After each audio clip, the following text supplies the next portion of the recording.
Hello everyone, welcome you all. आज हम इस वीडियो में बात करने वाले हैं general methods of structure elucidation of alkaloids.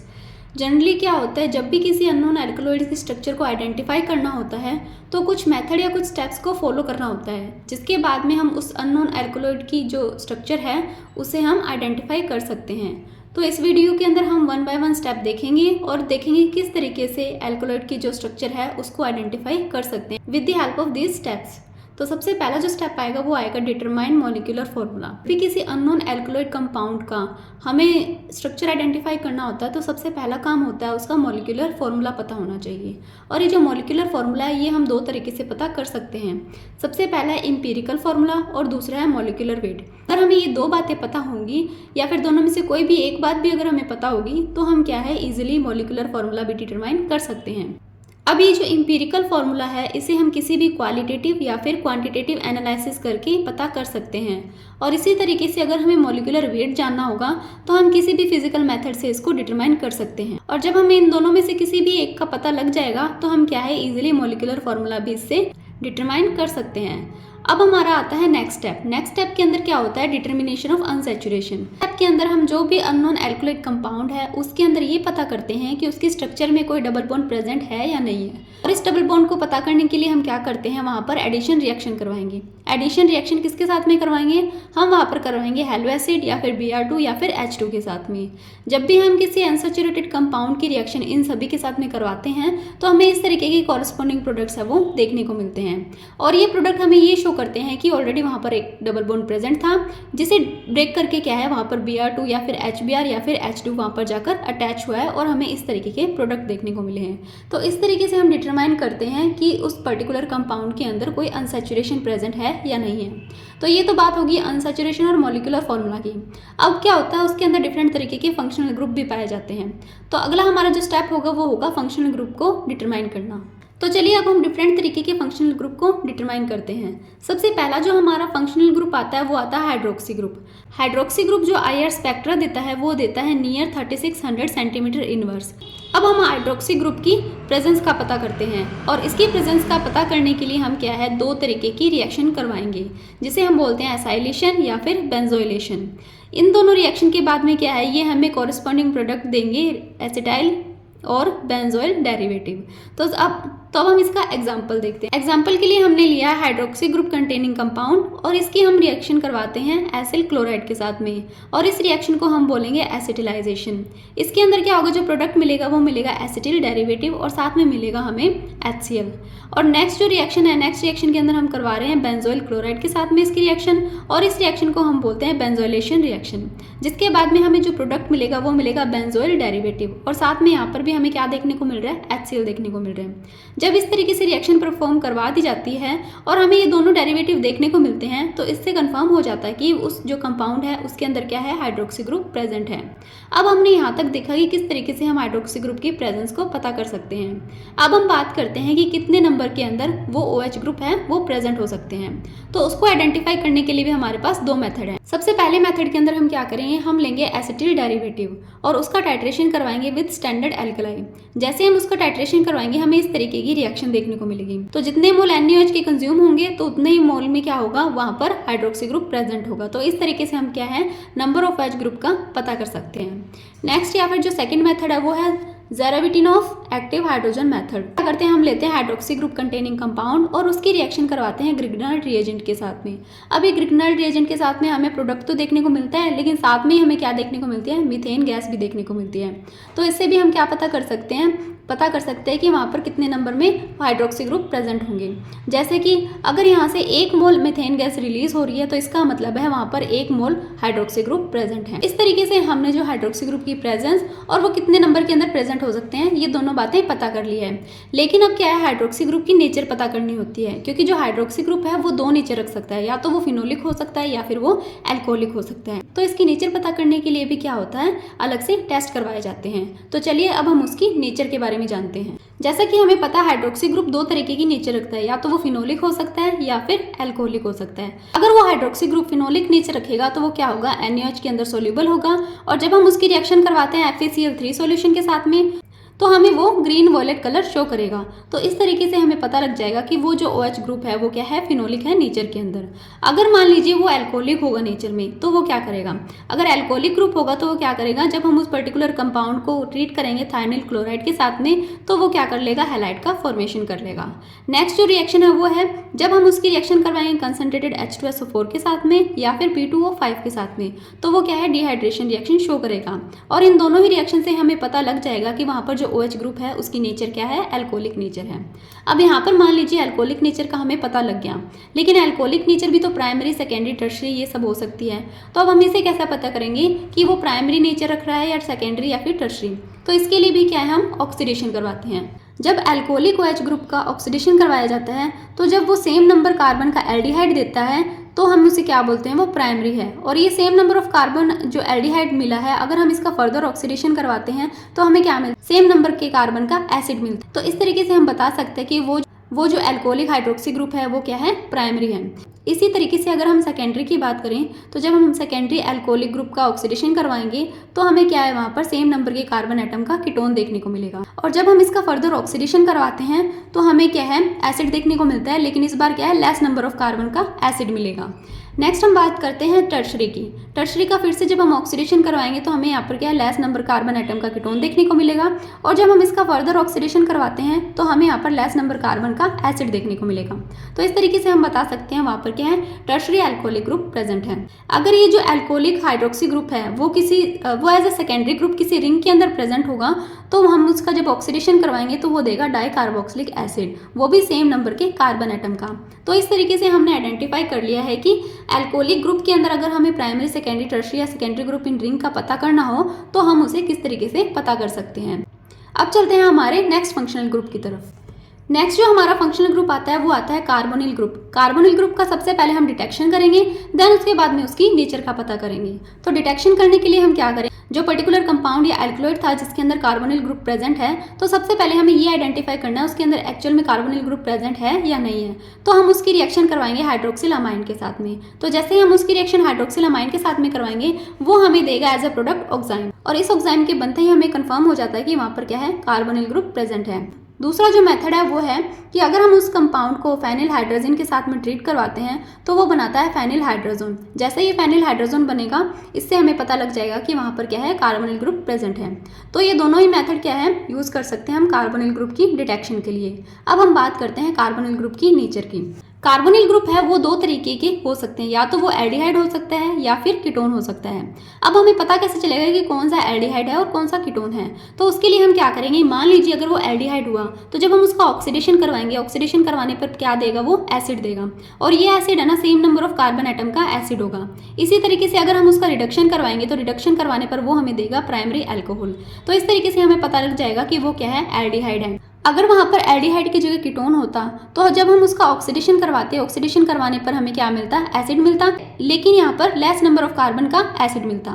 इसी तरीके से जब हम उसका रिडक्शन करवाते, रिडक्शन करवाने पर वो हमें क्या देता है, सेकेंडरी अल्कोहल देता है। तो इस तरीके से हम पता कर सकते हैं कि वो जो कार्बोनिल ग्रुप है वो क्या है, कीटोन है। तो ये हमारा हो गया कार्बोनिल ग्रुप। अब हम चलते हैं हमारे next group carboxylic acid group की तरफ। कार्बोक्सिलिक एसिड ग्रुप का डिटेक्शन करने के लिए हम क्या करते हैं, उसको NaHCO3 के साथ में ट्रीट करते हैं। ट्रीट करने के बाद में हमें इस तरीके से रिएक्शन होती हुई दिखेगी और साथ में वहाँ पर क्या है, एफ्लुएंस होगा CO2 का। तो इससे हमें पता लग जाता है कि वहाँ पर क्या है, कार्बोक्सिलिक एसिड ग्रुप प्रेजेंट है। अब वो कार्बोक्सिलिक एसिड ग्रुप कितने नंबर के अंदर प्रेजेंट है, इसे आइडेंटिफाई करने के लिए क्या करेंगे, हम उस कंपाउंड का टाइट्रेशन करवाएंगे विद स्टैंडर्ड एल्कलाइन। इसके बाद में हमें इस तरीके से रिएक्शन होती हुई दिखेगी। तो यहाँ पर जितने मोल NaOH के कंज्यूम होंगे उतने ही मोल के अंदर क्या होगा, कार्बोक्सिलिक एसिड ग्रुप प्रेजेंट होगा। तो इस तरीके से हम बता सकते हैं कि कितने नंबर ऑफ मोल वहाँ पर कार्बोक्सिलिक एसिड ग्रुप हो सकते हैं। नेक्स्ट जो हमारा ग्रुप आता है वो आता है मेथॉक्सी ग्रुप। मेथॉक्सी ग्रुप को डिटेक्शन करने के लिए हम एक पर्टिकुलर मेथड यूज लेते हैं जिसे हम बोलते हैं जीजल्स मेथड। इस जीजल्स मेथड के अंदर क्या होता है, हम लेते हैं मेथॉक्सी ग्रुप और उसकी रिएक्शन करवाते हैं HI के साथ में। फिर हमें क्या है, अल्कोहलिक प्रोडक्ट देखने को मिलता है, लेकिन इसके साथ में क्या है, मेथिल आयोडाइड का भी फॉर्मेशन होगा। तो इससे हमें पता लग जाएगा कि वहाँ क्या है, मेथॉक्सी ग्रुप प्रेजेंट है।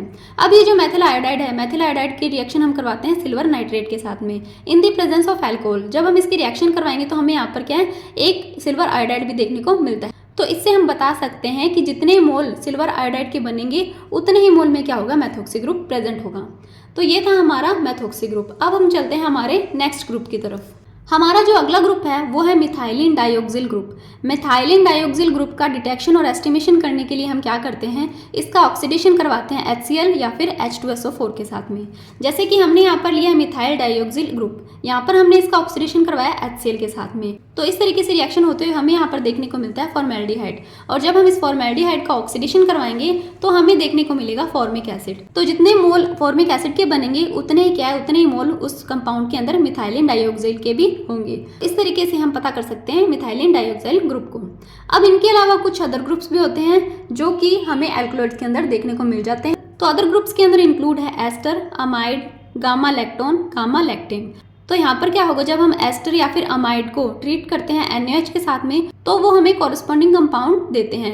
इसी तरीके से जब हम गामा लैक्टोन और गामा लैक्टेन को ट्रीट करते हैं H2O के साथ में तो वो भी हमें कॉरस्पॉन्डिंग कंपाउंड देते हैं। जैसे कि गामा लैक्टोन हमें देगा हाइड्रोक्सी एसिड, इसी के साथ क्या होगा, गामा लैक्टेम हमें देगा अमीनो एसिड। तो इन दोनों से हमें पता लग जाएगा कि वो जो पर्टिकुलर एल्कलॉइड है या पर्टिकुलर जो कंपाउंड है उसके अंदर क्या है, गामा लैक्टोन प्रेजेंट है या फिर गामा लैक्टेम प्रेजेंट है। तो ये सभी हमारे इंपॉर्टेंट फंक्शनल ग्रुप हो गए जिसे हम पता कर सकते हैं किस तरीके से हमें उस एल्कलॉइड के अंदर डिटेक्शन करना है। तो अब हम बात करते हैं हमारे फोर्थ स्टेप की। फोर्थ स्टेप के अंदर हम क्या करेंगे, नेचर ऑफ नाइट्रोजन एटम का आइडेंटिफिकेशन करेंगे, क्योंकि जो नाइट्रोजन एटम है वो प्राइमरी भी हो सकता है, सेकेंडरी भी हो सकता है, टर्शरी भी हो सकता है, या फिर फ्रीली नाइट्रोजन एटम भी प्रेजेंट हो सकता है। तो अब हमारा जो फोर्थ स्टेप है उसके अंदर हम नाइट्रोजन एटम की नेचर को डिस्कस करेंगे। तो सबसे पहला जो हमारा ग्रुप आता है वो होता है प्राइमरी अमीनो ग्रुप। ये जो प्राइमरी अमीनो ग्रुप है ये लेस कॉमनली फाउंड होता है एल्कलॉइड के अंदर, और हम इसे डिटेक्ट कैसे कर सकते हैं, जब हम उस पर्टिकुलर कंपाउंड की रिएक्शन करवाते हैं नाइट्रस एसिड, एसिटिल क्लोराइड या मेथिल आयोडाइड के साथ में, तो हमें क्या डिफरेंट तरीके के इस तरीके से प्रोडक्ट देखने को मिलते हैं। जैसे कि अगर उस कंपाउंड के अंदर प्राइमरी अमाइन ग्रुप प्रेजेंट हुआ और हमने उसकी रिएक्शन करवाई एसिटिल क्लोराइड के साथ में तो वो हमें प्रोडक्ट में देगा डाइएसिटिल डेरिवेटिव्स। इसी तरीके से अगर हमने प्राइमरी अमाइन कंटेनिंग कंपाउंड की रिएक्शन करवाई मेथिल आयोडाइड के साथ में तो वो हमें देगा क्वाटनरी साल्ट। तो इस तरीके से हमें पता लग जाएगा कि वहाँ पर क्या है, प्राइमरी अमाइन ग्रुप प्रेजेंट है। इसी तरीके से सेकेंडरी अमीनो ग्रुप की बात करते हैं। सेकेंडरी अमीनो ग्रुप भी सेम तरीके से ही हमें रिएक्शन शो करता है उन्हीं सेम कंपाउंड के साथ में। यहाँ पर हमने लिया सेकेंडरी अमीनो ग्रुप, उसकी रिएक्शन हम करवा रहे हैं नाइट्रस एसिड के साथ में, और यहाँ पर करवा रहे हैं इसकी एसिटिल क्लोराइड के साथ में, और यहाँ पर हमने लिया है मेथिल आयोडाइड। तो जैसे जैसे इनकी रिएक्शन करवाएंगे तो यहाँ पर जो नाइट्रस एसिड है वो हमें देगा नाइट्रोसो कंपाउंड जो कि येलो कलर के अंदर होगा। नेक्स्ट जो एसिटिल क्लोराइड है वो हमें देगा मोनो एसिटिल डेरिवेटिव, और जब हम उसकी रिएक्शन करवाएंगे मेथिल आयोडाइड के साथ में तो वो हमें देगा क्वाटनरी साल्ट। इस तरीके से हम आइडेंटिफाई कर सकते हैं कि वहाँ पर क्या है, सेकेंडरी अमीनो ग्रुप प्रेजेंट है या नहीं है। अब हम बात करते हैं टर्शरी अमीनो ग्रुप की। अमीनो ग्रुप क्या करता है, टर्शरी अमीनो ग्रुप पहले दो के साथ में कोई भी रिएक्शन शो नहीं करता है, लेकिन जब हम इसकी रिएक्शन करवाते हैं मेथिल आयोडाइड के साथ में तो ये हमें देता है क्वाटनरी साल्ट। फिर इसके बाद में आता है हमारा स्पेशल टेस्ट। स्पेशल टेस्ट के अंदर हम क्या करते हैं, हम लेते हैं यहाँ पर R3N और इसकी रिएक्शन करवाते हैं 30% हाइड्रोजन परऑक्साइड के साथ में, जिसके बाद में हमें प्रोडक्ट देखने को मिलता है वो मिलता है अमाइन ऑक्साइड। तो ये था हमारा स्पेशल टेस्ट, जिसके अंदर क्या है, हमें इस तरीके की जो नाइट्रोजन कंटेनिंग कंपाउंड है उसका टेस्ट करते हैं। अब हमारा आता है एन मेथिल ग्रुप। इसकी हम डिटेक्शन करते हैं एक स्पेशल मेथड से जिसे हम बोलते हैं हर्जिंग मेयर्स मेथड। इसमें क्या होता है, इसमें हम लेते हैं एन मेथिल ग्रुप, इसकी रिएक्शन हम करवाते हैं हाइड्रोजन आयोडाइड के साथ में या HI के साथ में। फिर हमें क्या देखने को मिलता है, हमें इस तरीके का प्रोडक्ट देखने को मिलता है और साथ में हमें मिलती है मेथिल आयोडाइड। अब ये जो मेथिल आयोडाइड है ये क्या करेगा, सिल्वर नाइट्रेट के साथ में रिएक्ट करेगा इन दी प्रेजेंस ऑफ अल्कोहल और हमें देखने को मिलेगा सिल्वर आयोडाइड। अब यहाँ पर जितने मोल सिल्वर आयोडाइड के बनेंगे उतने ही मोल क्या है यहाँ पर एन मेथिल के ग्रुप के देखने को मिलेंगे। तो किसी कंपाउंड के अंदर कितने एन मेथिल ग्रुप अटैच है ये देखने के लिए हमें क्या देखना पड़ेगा कि उसके अंदर कितने मोल AgI या फिर सिल्वर आयोडाइड का फॉर्मेशन हो रहा है। नेक्स्ट जो इसी के अंदर हमारा सेकंड स्टेप है जिससे हम क्या है एन मेथिल ग्रुप का डिटेक्शन कर सकते हैं वो है डिस्टिलेशन विद KOH। जब हम डिफरेंट तरीके के एन मेथिल ग्रुप को डिस्टिलेशन करवाते हैं KOH के साथ में तो हमें क्या है डिफरेंट तरीके के प्रोडक्ट देखने को मिलते हैं। तो अब हम देखते हैं कि कौन कौन से प्रोडक्ट देखने को मिलते हैं और किस तरीके से हम एन मेथिल ग्रुप की डिटेक्शन कर सकते हैं। तो यहाँ पर है डिफरेंट तरीके के एन मेथिल ग्रुप जिसके अंदर ये है प्राइमरी, सेकेंडरी, टर्शरी और यहाँ पर है फ्री अमाइन। इन चारों की जब हम अलग अलग डिस्टिलेशन करवाते हैं KOH के साथ में तो हमें क्या है प्राइमरी देता है मेथिल अमाइन, सेकेंडरी देता है डाइमेथिलामाइन, टर्शियरी देता है ट्राइमेथिलामाइन, और जो फ्री अमाइन है वो देता है हमें अमोनिया। तो इस तरीके से हम क्या है आइडेंटिफाई कर सकते हैं कि वहाँ पर कौन सा एन मेथिल ग्रुप अटैच है, प्राइमरी है, सेकेंडरी है, टर्शियरी है या फिर फ्री अमाइन है। तो ये था हमारा फोर्थ स्टेप जहाँ पर हमने नाइट्रोजन की नेचर को जाना। अब हम बात करते हैं हमारे फिफ्थ स्टेप की। फिफ्थ स्टेप में हम पता करते हैं नेचर ऑफ हेटेरोसाइक्लिक रिंग, और इसे डिटरमाइन करने के लिए हम यूज करते हैं डिफरेंट तरीके के डिग्रेडेशन मेथड्स। अब ये जो डिग्रेडेशन मेथड्स है वो अलग अलग तरीके के हो सकते हैं, लेकिन उससे पहले हम ये जानते हैं कि ये जो डिग्रेडेशन मेथड है इनका यूज हम किस तरीके से पता कर सकते हैं हेटेरोसाइक्लिक रिंग की नेचर का पता करने के लिए। तो यहाँ पर हम लेते हैं वो मॉलिक्यूल जिसकी हमें हेटेरोसाइक्लिक रिंग की नेचर का पता करना है, और उसका क्या करवा देंगे, डिग्रेडेशन करवा देंगे with the help of different type of degradation methods, जिसकी वजह से क्या होगा उसके बीच में जो कार्बन और नाइट्रोजन के बीच का जो बॉन्ड है वो टूट जाएगा उस हेटेरोसाइक्लिक रिंग के अंदर जो प्रेजेंट होता है वो वाला। तो यहाँ से क्या होगा, ये कन्वर्ट हो जाएगा एक अनसैचुरेटेड हाइड्रोकार्बन के अंदर। अब ये जो अनसैचुरेटेड हाइड्रोकार्बन है इसके स्ट्रक्चर जानने के बाद में हम ये पता कर सकते हैं कि वो जो कंपाउंड है उसके अंदर जो हेटेरोसाइक्लिक रिंग है उसकी क्या नेचर है। तो ये थी हमारी जनरल आउटलाइन। अब यहाँ पर जो ये डिग्रेडेशन मेथड्स है, अब हम ये देखेंगे कि कौन कौन से डिग्रेडेशन मेथड्स हैं। तो यहाँ पर आपको डिफरेंट तरीके के डिग्रेडेशन मेथड देखने को मिलेंगे, जिसके अंदर इंक्लूड है हॉफमैन्स एग्जॉस्टिव मिथाइलेशन, सेकंड है एमडेस डिग्रेडेशन, थर्ड है von Braun method degradation, fifth है ऑक्सीडेटिव डिग्रेडेशन। तो अब इन सभी मेथड को हम वन बाय वन डिस्कस करेंगे और इनका एग्जाम्पल भी देखेंगे किस तरीके से हम किसी हेटेरोसाइक्लिक रिंग की नेचर का पता कर सकते हैं। तो सबसे पहले हम शुरुआत करते हैं हॉफमैन एग्जॉस्टिव मिथाइलेशन से। जो हॉफमैन एग्जॉस्टिव मिथाइलेशन मेथड है मोस्ट एक्सटेंसिवली यूज्ड होने वाला मेथड है, और जब ये यूज किया जाता है तो इसके अंदर क्या होता है, हेटेरोसाइक्लिक रिंग की ओपनिंग होती है और वहां से जो नाइट्रोजन एटम होता है वो रिलीज हो जाता है। ये कब एप्लीकेबल होता है, जब हेटेरोसाइक्लिक रिंग के अंदर बीटा हाइड्रोजन एटम प्रेजेंट होगा तब हम वहां पर यूज करते हैं हॉफमैन एग्जॉस्टिव मिथाइलेशन। अब इस मेथड के अंदर डिफरेंट स्टेप्स हैं जिसे हम फॉलो करते हुए इस मेथड को अप्लाई करते हैं। तो अब हम उन स्टेप्स को देखते हैं। हॉफमैन एग्जॉस्टिव मिथाइलेशन के अंदर 4 स्टेप आते हैं। सबसे पहला है हाइड्रोजनेशन, सेकंड है मिथाइलेशन, थर्ड है हाइड्रोलाइसिस और फोर्थ है डिहाइड्रेशन। हाइड्रोजनेशन के अंदर हम करते हैं कंप्लीट रिडक्शन किसी कैटालिटिक हाइड्रोजनेशन के द्वारा, और सेकंड स्टेप आता है मिथाइलेशन। मिथाइलेशन के अंदर हम क्या करेंगे, उस कंपाउंड को हीट करेंगे विद एक्सेस मिथाइल आयोडाइड ताकि वो हमें बनाकर दे सके क्वाटनरी अमोनियम साल्ट। जब ये क्वाटनरी अमोनियम साल्ट बन जाएगा तो हम उसके बाद में करवाएंगे हाइड्रोलाइसिस। इस हाइड्रोलाइसिस के अंदर क्या करेंगे, सबसे पहले हम उस कंपाउंड को हीट करेंगे विद मॉइस्ट सिल्वर ऑक्साइड ताकि वो हमें दे सके क्वाटनरी अमोनियम हाइड्रोक्साइड। फिर इसके बाद में हम करवाएंगे इसका डिहाइड्रेशन। डिहाइड्रेशन के अंदर हम क्या करते हैं, जो हाइड्रोजन एटम है उसका बीटा एलिमिनेशन हो जाता है और जो रिंग का कार्बन और नाइट्रोजन बॉन्ड है वो बीच में से टूट जाता है। और ये प्रोसेस हम तब तक रिपीट करेंगे जब तक कि जो नाइट्रोजन एटम है वो कम्प्लीटली रिंग से डिटैच नहीं हो जाता। जैसे ही वो कम्प्लीटली डिटैच होगा हमें मिलेगा एक अनसैचुरेटेड कंपाउंड, और ये अनसैचुरेटेड कंपाउंड हमें हेल्प करेगा ये पता करने में कि जो हेटेरोसाइक्लिक रिंग है उसका क्या नेचर है उस पर्टिकुलर एल्कलॉइड के अंदर। तो ये था हमारा हॉफमैन एग्जॉस्टिव मिथाइलेशन। अब हम इसका एग्जाम्पल देखते हैं। हॉफमैन्स एग्जॉस्टिव मिथाइलेशन के अंदर हम एग्जाम्पल के तौर पर लेते हैं पिरिडीन। पिरिडीन को हम यहाँ पर क्या करते हैं, इसका रिडक्शन करवाएंगे। जैसे इसका कंप्लीट रिडक्शन करवाएंगे ये चेंज हो जाएगी पिपरिडीन में। अब इस पिपरिडीन का क्या करेंगे, हम मिथाइलेशन करवाएंगे, जिसके बाद में हमें मिलेगा क्वाटनरी अमोनियम आयोडाइड। अब इसका क्या करेंगे, हम आगे करवाएंगे हाइड्रोलाइसिस। हाइड्रोलाइसिस किसके साथ में करवाएंगे, मोइस्ट सिल्वर ऑक्साइड के साथ में। जैसे इसका हाइड्रोलाइसिस करवाएंगे ये चेंज हो जाएगा क्वाटनरी अमोनियम हाइड्रोक्साइड। देन उसका क्या करवाएंगे, डिहाइड्रेशन करवाएंगे, और ये स्टेप तब तक फॉलो करते रहेंगे जब तक कि जो नाइट्रोजन है वो कम्प्लीटली रिंग से डिटैच नहीं हो जाता।